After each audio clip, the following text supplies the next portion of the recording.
ออกค่ะมือสูงค่ะเนาะปีน้องอยู่หาการความโฮมค่ะเนาะเมื่อในกอเขามาแลกเปลี่ยนตังหู้กันค่ะเนาะกวนดีหักการพร้อมโฮมค่ะเนาะกอบนั้นแน่เมื่อในกอใครฝากถึงหอข้อพังสติค่ะเนาะสติกลเมืองเมื่อเร็วค่ะเนาะกอบนั้นแน่กลเมืองอันว่าในกอติเต้มันก็ต้องคู่หรือว่ามาคู่กันกับคนมีอำนาจหรือว่าซึกหรือว่าปาร์ตี้ในค่ะเนาะอันนี้ก็พังสตินั่นนะพังสติกลเมืองซึ่งคือละเนี่ยใครมาพังสติก็เปว่า เมื่อเรียวการเมืองมันแหลกลายค่ะเนาะก่อนนั้นในใครมาพังสติพี่น้องกวนเมืองเขาตีเลียเพนต่างการเมืองอะไรกันการตรงวงกวนค่ะเนาะดังคือพี่น้องกวนเมืองปกติตกซุ้มด่ากว่าดังหน้านั้นในกอบนั้นในค่ะก็ใครมาปันทัติ ซึ่งคือละในกอบปว่าตีเป็นเมืองหนึ่งลูกอันวันนั้นในตีเต้เมืองเขาก็ไปมีค่ะเนาะกูเจ้าคือค่ะตีบางเจอก็ย่อมแดกอาซากสิเลเนย่อมตุ้งหนึ่งมากการเจอจานว่าการพร้อมโฮมว่าเจอในก็บางเจอก็เอาอาซากแหลกมาในขณะกอบนั้นแน่จุดลึกๆมันหรือว่าเบื้องเฮาในที่คือการพร้อมโฮมมันเกิดขึ้นอำไรละอันนี้ก็เปิดว่าเปิดเรียกว่ามีมหาอำนาจค่ะเนาะอันนี้ก็ใครมายกเป็นตัวอย่างร้านนี้กันว่าให้พี่น้องคนเมืองเฮาจ่วยกันทัดสั่งป้าคนดีใครสร้างการพร้อมโฮมให้แล้วใครมีเมืองหลอดแล้วก้อนขออันวันนั้นเนี่ยฝากถึงอันนี้เฮามัดโดยจอมกันว่าเป็นรัฐตีพี่น้องตีมีเมืองให้แลอ่ำจังขึ้นอย่างไรนั่นค่ะเนาะเป็นพี่น้องเมืองแล้วกันไปถอมด้วยค่ะก้อมนั้นนี่เป็นพี่น้องลาวค่ะเนาะพี่น้องลาวในซึ่งคือล่ะเนี่ยก็เพราะว่าเคค่ะเนาะเคเขามาลงทุนหรือว่ามาเป็นหุ้นส่วนใหญ่ไปอยู่ในเมืองลาวเนี่ยเมื่อเร็วในตกอยู่ประมาณ 70% เนี่ยค่ะเนาะเมืองลาวในก้อมนั้นแน่ๆเปิ้นเรียกว่ากวนหลวงค่ะเนาะกวนหลวงอันว่ากวนอ่ำคู่ในปากันรูตังเมืองอันว่านั่นเองก็เพราะว่าใครมาเฮาพี่น้องผู้เจ้าคือเขาตีอยู่ในเมืองโฮมตุ้มหรือว่าเมืองมานในตีมาต้งหนึ่งตีใครเมืองก้อนคออยู่กูวันหรือว่าใครการพร้อมโฮมหรือว่าใครเกิดขึ้นว่าใครเมืองดอดเลี้ยวอันว่าในถ่อมด้วยค่ะเนาะความนั้นในเมืองลาวในเป็นซึ่งคือละแน่เปิ้นเรียกว่าผู้นำของลาวในกาห้องเอาขี่ค่ะเนาะห้องเอาขี่ให้เลยมาลงทุนในเมืองลาวก็เพราะว่ารถไฟผ้าความเร็วหรือว่ารถไฟตังไวค่ะเนาะตังไวเหมือนสายตาเนี่ยครับแพบตาก็มันกว่าไกลนะครับกำนั้นเลยแน่ระยะตั้งของตั้งกว้างหรือว่าตั้งไกลมันค่ะเนาะตั้งไกลมันในประมาณเหงกิโลหรือว่าเหงลักปลายๆเนี่ยค่ะเนาะลุกจากเมืองคุยหมินค่ะเนาะเมืองคุยหมินมาถึงเมืองลาวเนี่ยใช้เวลาแค่10 ชั่วโมงหรือว่าถึงวันเนี่ยค่ะเนาะกอบนั้นละเนี่ยเคเขาในเขามองกว้างๆแล้วเป็นตัวกว้างค่ะเป็นตัวไกลๆค่ะก็บ่ใครมาลานในปุ่งจามมาในเมืองเฮาในอำไปตกถึงในมือเขประมาณ20%ก็ไปถึงค่ะเนาะเฮามาด้วยในเมืองเฮาไปตกถึงค่ะความนั้นในใครเอาพี่น้องกู้อันที่ฮักเจอจาได้ฮักแผ่นดินเนี่ยใครเฮามาเปลี่ยนไปวนก็เปว่าลาวเขาในถึงแม้ว่าไล่รถไฟความเร็วสูงมาถึงในเมืองสีตาก็70%เนี่ยมันต้องเฮ็ดให้ขี่ค่ะนี่ก็อำไปแต้นนี่เนี่ยติดนี่เคนี่ 5,000 ค่ะเนาะ 5,000 ล้านดอลลาร์ค่ะเนาะ 5,000 ล้านดอลลาร์ค่ะดอลลาร์หรือว่าเป็นเงินนอกหรือว่าเมืองที่เขาใกล้ว่าเงินดอลลาร์นี่ค่ะเนาะ 5,000 ล้านค่ะอันนี้ค่ะเนาะเพิ่นที่ซอยจอยไซแต้นค่ะก็เพราะว่าคนเมืองก็มีส่วนค่ะอันดีโก้ก็ยิ้มหรือว่าก็กู้มาใจอ้อยินดีค่ะที่จะมาพัฒนาเมืองอันว่านั้นอันใดมันเป็นจังได๋เฮเลกอบนั้นแน่ๆมื้อเหลียวในเมืองลาวในมันตกอยู่เคประมาณ 70-80% ยาวกว่านั้นแน่ๆอนาคตหรือว่า10 ปี20 ปีกว่าข้างหน้าพี่น้องลาวอาจจะไม่ดีอยู่หรือว่าอาจจะศูนย์หรือว่าเปิ้นเรียกว่ามีตีสุดโหนอนก็อาจจะเป็นไปไล่ในค่ะเนาะกว่านั้นแน่ๆเพราะว่าผู้นำดีก็มันเหมือนว่าโกนฮู้กับปากันดูตั้งเมืองมันก็เป็นจังนั้นกว่านั้นในเมืองเฮาเมื่อเหลียวมันต้องมีโอกาสหรือว่าเหมือนว่ามีตังยังอันยังอันมันเฮเลมันยังมีอยู่ค่ะตังออกมันกอบนั้นแหละใครเฮาพี่น้องผู้ที่ฮักเจอจาได้ฮักแผ่นดินและฮักเมืองก่อนขอหรือว่าฮักกันพร้อมโฮมใครเฮาเปลี่ยนแนวคิดค่ะกว่าตั้งหน้าอย่าปีเฮาเลยตกซุ่มเปิ้นแทงอันว่านั้นในตีมาเปลี่ยนป้ายวนค่ะเนาะกอบนั้นแน่ๆเมืองเฮาก็มันจีมเข้ามาติ๊กๆยาวเคในกอบนั้นในเคเขาในเปิ้นเฮ็ดมื้อไหนเปิ้นจะตีไล่มื้อไหนเปิ้นจะไล่ปีในกำเดียวครับ เปิ้นเฮ็ดปีในให้มันยาวอาจจะ10 ปีข้างหน้าเปิ้นเลยกินผลประโยชน์มันค่ะเนาะก็แปลว่าเฮายอมเสียสภาวะเอาคือเคกว่าแน่คิดวนด้วยขึ้นค่ะอำว่าไม้อำว่าตอกอำว่าตู้เตียงตั้งตีนอนขึ้นมาหาเฮาขึ้นอันง่ายๆค่ะข้าเป็นคนชาวไร่ชาวนาก็หนึ่งขาวนขามาวนเลยประมาณ 2-3 ปีในก้อยค่ะเนาะซึ่งคือหลักดีขาวนเลยเนื้องูหรือว่าเนื้อกายในคำกินค่ะมาเดียวค่ะคำกินมาประมาณมาเกิด10 ปีย้อนเปอร์หังหลันเนี่ยเคเขาในเฮ็ดใจเฮาเอางูเอากายเอามือขายถึงเมืองเคค่ะเนาะเอามือขายถึงเมืองเขกับในไกลเฮาในเป็นไกลเตกับในเปิ้นเอาไกลเล็กมาเปลี่ยนเหมือนเฮาย้อนลองวนให้ไปวนจังได๋ค่ะเนาะกับในไกลตัวเก่าทำเป็นจังได๋เอากะเฮ็ดเป็นเนื้อกอกเนื้อแอบปลาแอบอันนี้ค่ะจังว่าคำกินเนื้องูเนื้อกายเนี่ยสาเหตุหรือว่าเหตุผลของข้าค่ะเนาะอันนี้มันเหมือนกับว่ามังเจื้อเฮาเนี่ยเลี้ยงกายเฮาเลี้ยงจนบุกู้ใหญ่ให้เท่าตายทั้งก้อยเห็มกาเอากินเนื้อมันเสียมกากำในมันเหมือนเฮาใส่แห้งมันแล้วเนี่ยพอกวนฮู้จักว่ากูเป็นบาปหรือว่ากรรมอันนั้นก็จิตโตขึ้นตัวเก่าความคิดของปลายวนของตีเปิ้นคิดว่าแต่สร้างอันยิ่งใหญ่ในเปิ้นนำคิดการที่เป็นวดเป็นกรรมค่ะความนั้นซึ่งคือล่ะเนี่ยตัวเก่าเฮาหลมีซิตี้หรือซิตี้ให้ตัวเก่าเข้มแข็งหนังหือกูสิ่งกูอย่างปกติมาแลกลายในใจเฮาเลยว่าเฮาติอันอ่องเป้อ่องแม่งทางซ้าอันกว่าตั้งหน้านั้นเฮาก็ต้องเป็นผู้ยิ่งใหญ่หรือว่าก้นแก้ก้นแขนก้อนหนึ่งใครเอาเป้ปูนไผ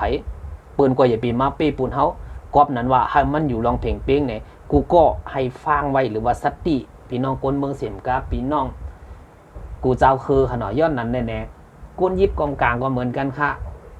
เพราะว่าตึกวนว่าเอาจุ้มไผจุ้มมันติเอาจุ้มเป็นใหญ่มานั้นกว่าตัวกว่าตั้งหน้าในไปด้วยกับสงครามหรือว่ากำพาตีลูกครั้งที่3ในเผาลีเผาอยู่เผามีก้นนำกอตีเป้เผามีเครื่องนางนำกอตีแก่ย้อนนั้นแหละเนี่ยมหาอำนาจในเมื่อเหลียวในตุยจอมค่ะอย่าปีไว้อยู่เบามางขนาดเมื่อเหลียวในมานก็ลิกลอกลายบนเรียกว่าการเรียนการเมืองในมันเข้าข่ายการหลอกลวงป้าขนาดการหลอกก้นเมืองขนาดหลอกใจก้นเมืองขนาดก็ว่าก้นเมืองได้มังเจอก็ว่าอำโนกสนใจเขาก็เปิดว่าเฮาวนความของในว่าเฮาหนูสนใจเรื่องการเมืองไงกำเดินสุนปตุคามาเผยค่ะนะก้นเมืองยืนเลยแข้งขาตัวเก่านะก็บ่เฮามีอำนาจต่อซึกอะไรต่อปาร์ตี้การเมืองจังได๋ย้อนบ่ว่าเข้าใจอำนาจต่อเฮามาปียาวข้าหึงกำในก็มันดีแค่เปลี่ยนแค่2ระบบในเมืองทั่วโลกไปด้วยค่ะเนาะหรือว่าตั้งกำพาในเบิ่นดีใจ2ระบบก้อยอันดีแข็งแรงหรือว่าเหมือนคาวานเมื่อไกลในมันดีมีคมมันนิดหรือว่าแนวประชาธิปไตยหรือว่าปีทั่วโลกเขาต้องการกันขนาดคมมันนิดเนี่ยคือมันเป็นกลมมันเนตรขนาดกลมมันเนตรเนี่ยคือมันเป็นกลดีให้ค่ะเฮ็ดจอมรองตะลาค่ะปักเปิกอันไหนค่ะอันจะไหนค่ะไปด้วยค่ะในเมืองโฮมตุ่มเนี่ยมันก็เขามีลิงก์ล็อกไลน์มันขนาดอันนี้ตีคาร์มาลานเนี่ยคำใครรัดความแตกแยกขนาดย้อนนั้นพังสติใครผักถึงพี่น้องจุ่มพี่น้องกันเลียงเขาเหมือนกันเนาะพี่น้องย่างเขาเนาะย้อนนั้นเลยเนี่ย GGPF ตีเฮ็ดขึ้นมาในก็มันเป็นมานไว้ค่ะเนาะเป็นมานเฮ็ดขึ้นมาไว้ค่ะย้อนนั้นแน่ๆอันตีกะซุ้มอาซากเฮแลย่อมเสียงเปลี่ยนเสียงตายกับซึกมินออนไลน์ในกำลังสุดมาไปด้วยค่ะย้อนบอกว่าเขาบ่หาตั้งออกราคามาเรียวตีตั้งซึกขึ้นมาแทงจุ่ม1มิดซึก2จุ่มราคามานมาเรียวค่ะเนาะตั้งซึกขึ้นมาแทงเดียวค่ะอันนี้มันเลยค่ะรัดลอกแตกแยกค่ะเนาะอันในใครมา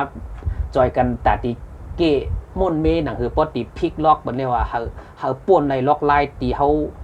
อ่านเกมตันว่ามันดีคือต่อลีค่ะตีจุ้มใต้มันกับเข้าโฮมจุ้ม GPF ค่ะนะกูเจ้าคือตีเข้าโฮมในก็ถามมาตีไรประโยชน์หรือว่าตีไรพรดีมันไม่กำเดินสุดมั่มไรฮะไรค่ะเพราะว่ามาในบ่สมมุติว่าเขาเฮ็ดไว้2เมียวว่าค่ะมื้อเหลียวเปิ้นวางไว้2เมียวว่าค่ะจุ้มมินออนไลน์เนี่ยมันจึงเป็นคอมมานนิสต์หรือว่าคอมมานนิสต์อยู่ค่ะเนาะก็ในจุ้มอองซานจูกีตั้งขึ้นมาว่าหลวงปองจึงโจข้าวหรือว่าหลวงปองจึงเมืองมานโจข้าวน่ะเขาเฮ็ดซึกออกมาห้างก้อยแทงแต่ทำเป็นซึกจอยก้นเมืองใครน่ะซึกจอยเหลือก้นเมืองเนี่ยคือจุก GPF เนี่ยค่ะเนาะกอบนั้นหลายๆซึก2จุ้มในก็เผอดีก็เผออยู่ไว้ฮะมาในเปิ้นหาตั้งออกไว้เอาค่ะกอบนั้นพี่น้องผู้เจ้าคืออันตี กัดถล่มทลายกัดเอาแห้งเอาเนื้อเอาเลือดกันรูจ้ามันว่านั่นแหละว่นด้วยดีๆค่ะเนาะอำใจว่ายุกยองสู่เจ้ายุกยองค่ะอันในก็มันดีเข้ากันเมืองอิดแต่ว่าคามาลัดแค่ใครทำมันเป็นรองพังสติปีน้องกวนเมืองเสียมกาปีน้องกูเจ้าคืออันตีคาไลรองพ่อมโฮมเสียมกาเนี่ยหนังหือคาไลเมืองกวนขอห้างผ่านมันก็แปลว่ากูเจ้าคือเขาอยู่ในเมืองมาเนี่ยเขามีสิทธิ์ค่ะมันเรียกว่าเรื่องสิทธิมนุษยชนกันไหนเพราะว่าประชาธิปไตยหรือว่าลองเพ่งเปียงเนี่ยปีปุ่นคอมมานเนตขนอกปีปุ่นคอมมานเนตเนี่ยเมืองเฮาในเฮาหลีเลขร้องหรือว่าเฮาสามารถห้องขึ้นตีมันเฮ็ดตีเฮาค่ะอ่ำใกล้กล้ามันค่ะอันที่เฮ็ดตีต่อเมืองเฮาในค่ะอ่ำว่าเคญี่ปุ่นอังกฤษที่เขาเคยก่อการให้ในเมืองเฮาในปลายขึ้นเมืองเขาแหละทิ้งร่องรอยหรือว่าทิ้งการฮุกการให้ไปอยู่ในเมืองเฮาในอันที่กินเฮเปิ้นในมันฮะเฮาสามารถเรียกร้องในกูเจอกูเมียวครับเพราะสมมุติว่าลองเพ่งเป้งในเรื่องสิทธิมนุษยชนในเป้คอมมันนิสต์ค่ะเนาะไปด้วยค่ะมันตึงเป็นเปิ้นเรียกว่ากำผาตึงแตกแน่นอนค่ะอ่ำปีในก็ปีหน้าอ่ำมือผู้ก็มือฮื้อมันขัดล่ำไรคำเมื่อเร็วเนี่ยมันเหมือนกับว่าภูมิอำนาจหรือว่าอันภูมิอำนาจใหญ่ๆลงในโลกในก่อนขี่ขนาดขี่กับสหรัฐขนาดกอบนั้นในอันเจอเข้าในเปิ้นแค่ว่าเอาเฮ็ดเครื่องมือไว้ค่ะเอาเฮ็ดเครื่องมือไว้ค่ะกอบนั้นไผฮักประชาธิปไตยหรือไผฮักลองเพ่งเป้งก็พยายามว่นค่ะเอาไปว่นดีๆค่ะตีหือจอยเหลือก้นเมืองค่ะอนาคตดีกว่าดังหน้าอันดีใจคมมันนิดก็บ่สู่เจ้าคิดว่าติดจ้าเลยเฮ้ยก้นเมืองหรือว่าแก้ให้ลองเพ่งเป้งเนี่ยก็อันนั้นก็เป็นไปบนส่วนหนึ่งค่ะเนาะก็ว่ามันจังแหลกลายมันจังเปลี่ยนขนาดก็ว่ามันติดใจ2มิ้วในก้อยค่ะอนาคตตั้งหน้าค่ะเนาะเฮามาขัดล่ามหรือว่าอันในพังสตีค่ะเนาะก้อมนั้นในที่คำมารัดตั้งเมืองลาวให้เลยมันลามมาถึงเมืองเฮาเนี่ยกลัวเปิ้นว่าเปิ้นเอาจื้อเฮาเฮ็ดเครื่องมือไว้ค่ะลาวเนี่ยมันจังดิ้นนะคะลาวเนี่ยมันจังตุ้งหนึ่งอะค่ะไปด้วยค่ะเรือนหน้าหรือเรือนหน้าเนี่ยเพราะว่าเปิ้นทงนี่หรือว่าเคก็อย่างเงี้ยค่ะที่ทงนี่เขาก็บอกว่าการมาลงทุนหรือว่าเป็นดงกรุงมันใหญ่หลวงก็เป็นเขตทั้งร่อนๆค่ะเนาะอ่ำบาการรถไฟเขาว่าอ่ำบาการการจ่ายเขาเจ้าในค่ะเนาะเงินเด็มันเป็นเงินลาวอยู่ค่ะก็เพราะว่าบ่เขาได้เฮ็ดโดยตรงว่าติมางี้เอานี่บ้างงี้อติมาเต็กเอาลาวโดยตรงเนี่ยก็เพราะว่ามันติผิดกฎปักปึงหรือว่าผิดกฎหมายของนานาชาติค่ะเนาะก็มันเคเขาในเขาก้อยๆกินฮะเปิ้นกินกำอิดค่ะเคนะฮะด้วยไงเมืองเขาก็กินกำอิดในเขาตั้ง70ปีไปในเขามาเป็นหลายลักหลายว่าค่ะเหมือนเมืองลาวเนี่ยค่ะเนาะลูกจากคุยมินค่ะเนาะมาถึงเขตลาวเนี่ยระยะ100 เมตรค่ะ2ผาข้างตั้งติดตั้งรถภายใน50 เมตรค่ะเนาะพี่น้องอันเจอยามเฮ็ดก่อสร้างได้เลยฮู้ว่า50 เมตรตั้งกว้างมันมีกะหือ2ผาข้างตั้งในเป็นของเขอะค่ะเฉพาะ2ผาข้างตั้งเนี่ยพี่น้องลาวค่ะในประเทศลาวตั้งมวลเนี่ยมีส่วนตาตีเฮ็ดกินใจกินค่ะ2ผาข้างตั้งใน50 เมตรค่ะเนาะ1ผาค่ะเนาะเพราะว่า2ผาก็เป็น100 เมตรขนาดเราคิดพอ100 เมตรเนี่ยมันดีกว้างกะหือค่ะมันเอากว่าเฉพาะเมืองในเมืองลาวไว้ค่ะเนาะก็เปว่าเนี่ยใครผางภาคสตีว่าโกนฮักเจอจานและฮักแผ่นดินนี่แหละฮักการพร้อมรวมหรือว่าต่อกว่าตั้งนานแน่มันตีมีแค่คอมมิวนิสต์หรือว่าประชาธิปไตยที่ไทยเขาห้องแต่ว่าความใต้เฮาหรือห้องว่าเฮาเลยลองเพ่งเป้งครูมาเป้งกันค่ะโอ้เจ้าคือมันดีเลยเป็นจังได๋ค่ะมันดีเป็นจังได๋ลงสิทธิมนุษยชนในครบก็เปว่าเรื่องสิทธิมนุษยชนในครบมันเป็นตั้งสหรัฐเขาหรือว่าอเมริกันเขาในเปิ้นตั้งขึ้นมาค่ะเนาะด้วยค่ะเรื่องสิทธิมนุษยชนในกูเมืองค่ะตกเพกันเหรอเป็นเพกึ่งกลางหรือว่าเมืองไหนต่อเมืองในก็เปว่าอันจะในเพราะว่าโกนบางซื้อเรียบเห็นติเลยฮู้ค่ะเนาะปืนจอยหรือโกนปลายเพว่ะไต้เฮาก็มีค่ะโกนปลายเพค่ะเนาะมีค่ะจอมชัยแลนหรือว่าจอมชัยแลนไทยไต้ก็มีค่ะเนาะไว้ก็ว่าพอมาตัวก่อนในเมืองไทยในที่นำเหตุเพิ่นค่ะจอมเฉดแลนไทยค่ะเนาะไต้เฮาก็ย้อนนั้นในใครพักพังสตีว่าหนังคือการพร้อมโฮมปกติเกิดขึ้นกูเจ้าคือเฮาวนตัวลึกๆค่ะอนาคตตั้งหน้าอำมาปีหน้าปีไหนอำมาเดือนหน้าเดือนไหนก้อมนั้นแน่ๆมือเหลียวในมันเหมือนกับว่าภาคเอเชียในก็ ใกล้จะเหมือนหนังยูเครนกับรัสเซียแล้วเนี่ยมันจำมากูวันเนี่ยอย่าไปลืมว่นครับเรื่องเจ้าหน่อยค่ะเนาะให้ว่นหาตั้งออกไว้ว่าป้อหมากแตกมาป้อเสียงกองเสียงกลางแตกมาเฮาตีหืออำนั้นเฮาตีอยู่จอมคมมันนี่ถ้าป้ออยู่จอมคมมันนี่ก็เป็นขี้คาเขไว้ค่ะต้องไหมคะป้อพออยู่จอมคมมันนี่ก็จะเป็นขี้คาเขไว้ค่ะสังเกตด้วยค่ะอันนี้ก็ลาดไว้ข้าวๆค่ะเนาะย้อนในข่าวก็ตีมาลาดคลิปป้อเก๊กเนี่ยก็ช่วยกันติดตามน้ำหนังคือข่าวพอดีมีกำลังใจให้แลกหาเรื่องลีให้แลมาปืนเพคือพี่น้องเขาปอติเลยคู่กว่าดังหน้านั่นเนี่ยก็จอยกดไลค์กดแชร์ปันป้าเนี่ยค่ะเนาะอันนี้ก็ข่าวปิจัยทุนจอก็ตีเลยฝากไว้ข้างในอันนั้นก็ค่ารายการค่ารายงานตกการตกงานอันว่าผู้ยิ่งผู้ใจค่ะเนาะอันนี้ค่าหาแมงฟรีค่ะเนาะหาแมงหลายๆไว้ในเมืองไทยในเชียงใหม่เนี่ยค่ะเนาะโทรมาเลยค่ะเบอร์โทรเขาก็0613672495อันนั้นก็0979834016ในขณะอันนี้ก็คาดิหาแมงละลายไว้ค่ะกับนั้นแน่ๆหนังหือใต้เฮาพอดีพร้อมกันหนังหือใต้เฮาพอดีจำใจกันนะว่านั่นแน่ให้กูโก้โปป่องใส่การพร้อมโฮมหนังคือการพร้อมโฮมดีสร้างให้มันเป็นก่อเป็นกรรมนั่นก็มีปุ่นพรกูโก้